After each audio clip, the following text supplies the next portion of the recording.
Hi children, exercise 4.5 fourth question. P's income is 25% more than that of Q. By what percentage is Q's income less than P's? Okay வா? P ஓட income வந்து 25% வந்து Q ஓட அதிகமாக இருக்குது. ஆனால் question என்ன கேட்டிருக்காங்க? Q ஓட income வந்து Pயை கம்பேர் பண்ணும்போது எவ்வளோ கம்மியாக இருக்குது அப்படின்னு கேட்டிருக்காங்க. ஓகேவா? ஸோ இப்போ நம்மளுக்கு வந்து Q ஓட இன்கம் தெரியாதா? அதனால் நம்ம என்னென்னு எடுத்துக்கலாம்? Q ஓட இன்கம்மை let Q's income எவ்வளோன்னு எடுத்துக்கலாம்னா நம்மளுக்கு தெரியாதனால எப்பயும் போல் நம்ம என்னென்னா எக்ஸ் அப்படின்னு எடுத்துக்கலாம். அப்போ பியோட இன்கம் என்ன? ஸோ பிஸ் இன்கம் வந்து என்ன வரும்? என்ன கொடுத்துருக்காங்க கொஸ்டின்? 25% மோர். ஸோ 25% ஆஃப் க்யூனா நம்ம டேரெக்டாக 25/100 ஆஃப் க்யூன்னு போட்டுடலாம். ஆனால் 25% மோர் அப்படின்ற போது க்யூவோட இன்கம் ப்ளஸ் 25% ஆஃப் க்யூவோட இன்கம். ஓகேவா? அப்போ க்யூவோட இன்கம் என்ன? X plus 25/100 of X. ஓகேவா? ஸோ இதை டிவைட் பண்ணிட்டோன்னா 1/4. So X plus 1/4 of X. So இதை எல்சிஎம் எடுத்தோன்னா 4 வருமா? அப்போ 4x plus, so 4x plus X divided by 4 which is nothing but 5/4 of X. So டேரெக்டாக போட்டுடலாம் 125% ஆஃப் எக்ஸ்ன்னு. ஸோ உங்களுக்கு புரிகிறதுக்காக நான் இவ்வளோ தூரம் எக்ஸ்பிளைன் பண்ணி போட்டிருக்கேன். ஸோ 5/4 ஆஃப் எக்ஸ் தான் வந்து யாரோட இன்கம்? பியோட இன்கம். கொஸ்டின் என்ன கேட்டிருக்காங்க? Q's income less than P, பியோட எவ்வளோ கம்மி அப்படின்னு கேட்டிருக்காங்க. அப்போ எதோட கம்பேர் பண்ண சொல்கிறாங்க? பியோட இன்கமோட கம்பேர் பண்ண சொல்கிறாங்க. அப்போ க்யூஸ் இன்கம் வந்து எவ்வளோ லெஸ்ஸாக இருக்குன்னு பார்க்கலாம். க்யூஸ் இன்கம் வந்து லெஸ் தென் பி, அதை தான் நம்ம கம்பேர் பண்ண போகிறோம். அப்போ எக்ஸ் இது யாருந்து கம்பேர் பண்ண போகிறோம்? P minus Q divided by P. ஓகேவா? எவ்வளோ கம்மியாக இருக்குது அப்படின்றத வந்து எப்படி கம்பேர் பண்ண போகிறோம்? P minus Q by P. Percentage கேட்டிருக்காங்க. கொஸ்டினில் பார்த்தீங்கன்னா பர்சன்டேஜ் கேட்டிருக்காங்க. So into 100. ஓகேவா? இந்த ஸ்டெப் உங்களுக்கு புரியுதா? க்யூவோட இன்கம் பியோட எவ்வளோ வந்து கம்மியாக இருக்குதுன்னு கேட்டிருக்காங்க. அப்போ நம்ம எதோட கம்பேர் பண்ண போகிறோம்? பியிலேருந்து க்யூவை வந்து மைனஸ் பண்ணி எதை வித் ரெஸ்பெக்ட் டு யாரோட? பியை வச்சு கம்பேர் பண்ண போகிறோம். So divide by P into 100. Percentage கேட்கறதுனால 100. ஸோ எவ்வளோ அமௌண்ட்டுன்னு மட்டும் கேட்டால் பி மைனஸ் க்யூ போட்டுடலாம். ஆனால் இவங்க பர்சன்டேஜ் கேட்டிருக்காங்க, அதனால் divide by P into 100. So என்னது? பி வந்து எவ்வளோ? 5/4 ஆஃப் எக்ஸ் மைனஸ் க்யூ வந்து எவ்வளோ? வெறும் எக்ஸ் டிவைட் பை பி வந்து 5/4 ஆஃப் எக்ஸ் இன்ட்டு 100. ஓகேவா? இந்த ஸ்டெப் உங்களுக்கு புரிஞ்சிருச்சா? ஸோ இப்போ இது என்ன வரும்? எல்சிஎம் எடுத்தால் இது 4x 5x minus 4x divided by 4.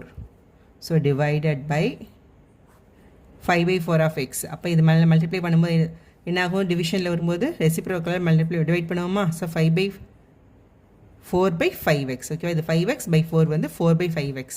So into 100. ஓகேவா? இந்த 4 டிவைட் ஆகிடும்.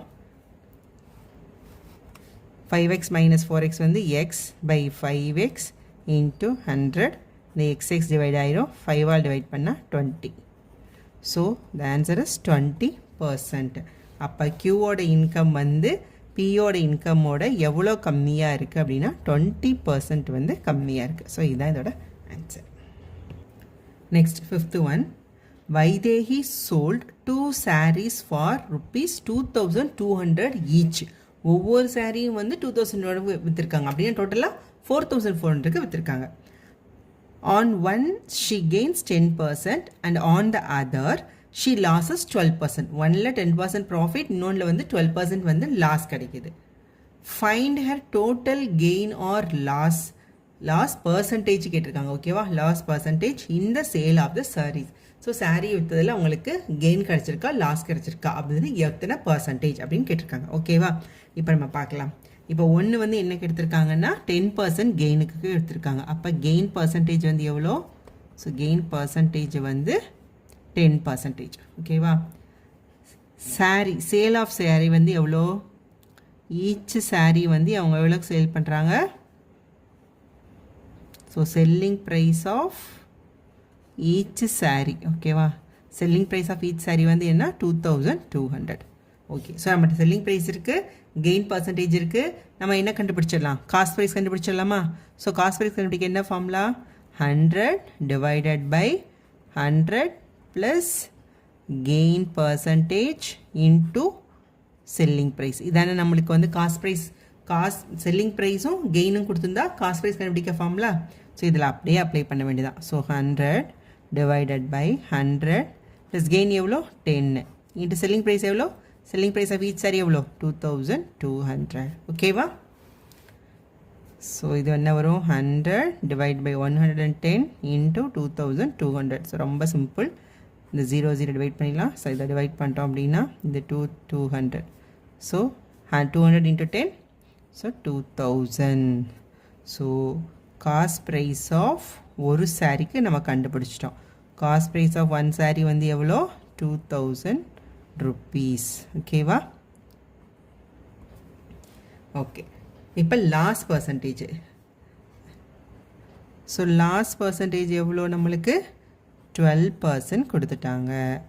செல்லிங் ப்ரைஸ் வந்து அதே தான் 2200. அப்போ லாஸ்ட் பர்சன்டேஜ் இருக்குது, செல்லிங் ப்ரைஸ் இருக்குது, நம்ம காஸ்ட் ப்ரைஸ் கண்டுபிடிச்சிடலாமா? So cost price is equal to 100 divided by 100 minus lost percentage. So formula எல்லாம் ஞாபகம் வச்சுருந்தீங்கன்னா இது போடுறது ரொம்ப ரொம்ப சிம்பிள். ஓகேவா? Into selling price. Okay, so இப்போ 100 டிவைடட் பை 100 மைனஸ் எவ்வளோ லாஸ் வந்து 12%. 12 இன்ட்டு செல்லிங் ப்ரைஸ் என்ன, ஈச் சாரியுமே 2200 தான். அப்போ இதுவும் வந்து 2200. So 100 divided by 100 minus 12 88 into 2200. So divide பண்ணோன்னா 22 டிவைட் பண்ணோம் அப்படின்னா 100. இது வந்து 4 டைம்ஸ். இதை டிவைட் பண்ணோன்னா so 25. So 25 into 100, so 2500 rupees. அப்போ cost price of another sari வந்து எவ்வளோ? So cost price of another sari, second sari கூட வச்சுக்கலாம் நம்ம. Okay, equal to rupees 2500. Okay, நம்மகிட்ட கொஸ்டின் என்ன கேட்டிருக்காங்க, எத்தனை பர்சன்டேஜ் கெயின் ஆர் லாஸ் கேட்டிருக்காங்க. ஸோ டோட்டல் காஸ்ட் ப்ரைஸ் எவ்வளோ? So total cost price of the sari வந்து இது ஒரு 2500, இது ஒரு 2000, இது ஒரு 2000. ஸோ ரெண்டே ஆட் பண்ணால் நம்மளுக்கு எவ்வளோ வரும் 4500 rupees வந்து total cost price. Total selling price வந்து எவ்வளோ, ஈச் சாரீ வந்து 2200 அப்படின்னா ரெண்டு சாரீ வந்து எவ்வளோ 4400. அப்போ இவங்களுக்கு வந்து என்ன கிடைக்குது இந்த இடத்துல, லாஸ். லாஸ் வந்து எவ்வளோ 100 rupees வந்து இவங்களுக்கு லாஸ். ஸோ இப்போ லாஸ் எவ்வளோன்னு கண்டுபிடிச்சிட்டோம். நம்மகிட்ட என்ன கேட்டிருக்காங்க, லாஸ் பர்சன்டேஜ் கேட்டிருக்காங்க. So loss percentage is equal to என்னது, loss divided by cost price into 100. So loss வந்து எவ்வளோ 100 டிவைட் பை காஸ்ட் ப்ரைஸ் எவ்வளோ, ரெண்டு சாரியோட காஸ்ட் ப்ரைஸ் 4500 இன்ட்டு 100. ஸோ இந்த 100 டிவைட் ஆகிடும். ஸோ இதை வந்து 5ஆல் டிவைட் பண்ணோம் அப்படின்னா ஸோ இது 20, இது வந்து 9. So 20 divide by 9. இதை வந்து எப்படி சிம்பிளிஃபை பண்ணலாம் அப்படின்னா இந்த 9ஆல் டிவைட் பண்ணால் 2 டைம்ஸாக பேலன்ஸ் வந்து 2 இருக்கும், டிவைட் பை 9. அப்போ loss percentage is equal to 2/9%. So இதுதான் இதோட answer. Next 6th one. If 32 men working 12 hours a day can do a work in 15 days, then how many men working 10 hours a day can do double that work in 24 days? So 32% வந்து 12 hours work பண்ணி 15 days ஒர்க்கை முடிக்கிறாங்க. அப்போ 10 hours work பண்ணி 24 daysல double the work வந்து எத்தனை பேர் செய்கிறதுக்கு எத்தனை பேர் வேணும் அப்படின்னு கேட்டிருக்காங்க. ஸோ ஃபஸ்ட் நம்மளுக்கு என்னென்ன கொடுத்துருக்காங்க, மென் கொடுத்துருக்காங்க. ஸோ மென் கொடுத்துருக்காங்க. அடுத்து ஹவர்ஸ் கொடுத்துருக்காங்க, டேஸ் எத்தனை டேஸில் முடிப்பாங்கன்னு கொடுத்துருக்காங்க. அடுத்து வந்து இது டபுள் த ஒர்க்கு. ஸோ ஒர்க்கோட கெப்பாசிட்டி கொடுத்துருக்காங்க. சாரி, ஒர்க்கு எவ்வளோ ஒர்க்குன்னு கொடுத்துருக்காங்க. சரியா? இப்போ எத்தனை மென் கொடுத்துருக்காங்க, ஃபஸ்ட்டு இதுக்கு 32 மென் வந்து ஒர்க் பண்ணுறாங்க, 12 hours a day ஒர்க் பண்ணுறாங்க, 15 days ஒர்க் பண்ணுறாங்க. இதை நம்மக்கிட்ட கேட்டிருக்காங்களா? எவ்வளோ 10 hours a day ஒர்க் பண்ணுறாங்க, 24 daysக்கு ஒர்க் என்ன கொடுத்துருக்காங்க, டபுள் த ஒர்க். ஸோ இங்கே டபுள் ஒர்க் அப்படின்னா அப்போ இங்கே வந்து சிங்கிள் ஒர்க். ஓகேவா? நம்மகிட்ட என்ன கேட்டிருக்காங்க, எவ்வளோ மென் கேட்டிருக்காங்க. ஸோ இது நம்மளுக்கு தெரியாது, நம்ம X. So X is equal to, இவ பாருங்கள் 12 hours ஒர்க் பண்ணும்போது 32 men தேவை. இப்போ 10 hours தான் ஒர்க் பண்ணுறாங்க. அப்போ கம்மியான ஹவர்ஸ் ஒர்க் பண்ணும்போது அந்த வேலையை கம்ப்ளீட் பண்ணுறதுக்கு நம்மளுக்கு என்ன வேணும், நிறைய பேர் வேணும். ஸோ டைம் குறையும் போது மென் வந்து அதிகமாகுது. அப்போ ஒன்று டிக்ரீஸ் ஆகும்போது ஒன்று வந்து இன்க்ரீஸ் ஆகுது. அப்போ இது என்ன proportion, inverse proportion. Okay, inverse proportion என்ன சொல்லியிருக்கோம், இதை அப்படியே போடணும். அதாவது இங்கே ஆரம்பிக்கிறத அப்படியே போடணும்னு சொல்லியிருக்கோமா. So 12 divided by 10. ஓகேவா. நெக்ஸ்ட்டு நம்பர் ஆஃப் டேஸ் பாருங்கள். இங்கே 15 days ஒர்க் பண்ணி 32 men தேவை. 24 days ஒர்க் பண்ணுறாங்க. நிறைய நாள் ஒர்க் பண்ணும்போது கம்மியான பேரை வச்சு வேலை செய்யலாமா. அப்போ நம்பர் ஆஃப் டேஸ் இன்க்ரீஸ் ஆகும்போது நம்பர் ஆஃப் பர்சன் வந்து குறையிறாங்க. ஸோ ஒன் இன்க்ரீஸ் ஆகும்போது ஒன்று டிக்ரீஸ் ஆகுது. மறுபடியும் அப்போ இது என்ன ப்ரப்போர்ஷன், இன்வர்ஸ் ப்ரப்போர்ஷன். அப்போ இதுவும் 15 அப்படியே போட்ட வேண்டியதான். 15 divided by 24. நெக்ஸ்ட்டு பாருங்கள், ஒர்க்கு. ஒரு ஒர்க்கை முடிக்க தான் 32. ஸோ இது டபுள் த ஒர்க். அப்போ டபுள் டைம் 2 மடங்கு ஒர்க்கை பண்ணும்போது அப்போ இங்கே பர்சன் எவ்வளோ பேர் தேவை, அதிகமான பேர் தேவை. ஒர்க்கு அதிகமாகுது, பர்சனும் அதிகமாகறாங்க. அப்போ இது வந்து என்ன ப்ரப்போர்ஷன், டைரக்ட் ப்ரப்போர்ஷனில் இருக்குது. இதுவும் இன்க்ரீஸ் ஆகுது, அதுவும் இன்க்ரீஸ் ஆகுது. அப்போ என்ன சொல்லியிருக்கோம், டைரக்ட் ப்ரப்போர்ஷன்னா அப்படியே தலைகீழ மாற்றி போடணும்னு சொல்லியிருக்கோம். இல்லாட்டி உங்களுக்கு புரிஞ்சுக்கிறதுக்காக இந்த ஏரோ எங்கேருந்து ஆரம்பிக்குதோ அந்த இடத்துலேருந்து. ஸோ 2/1 இன்ட்டு என்னது, இது 32. ஓகேவா. ஸோ டிவைட் பண்ணலாமா. ஸோ இது வந்து 5 ஆல் டிவைட் பண்ணால் 3 times 2 times 2 2 டிவைட் ஆகிடும் 8. 8 ஆல் டிவைட் பண்ணலாம். ஸோ 3 times, இது வந்து 4 times.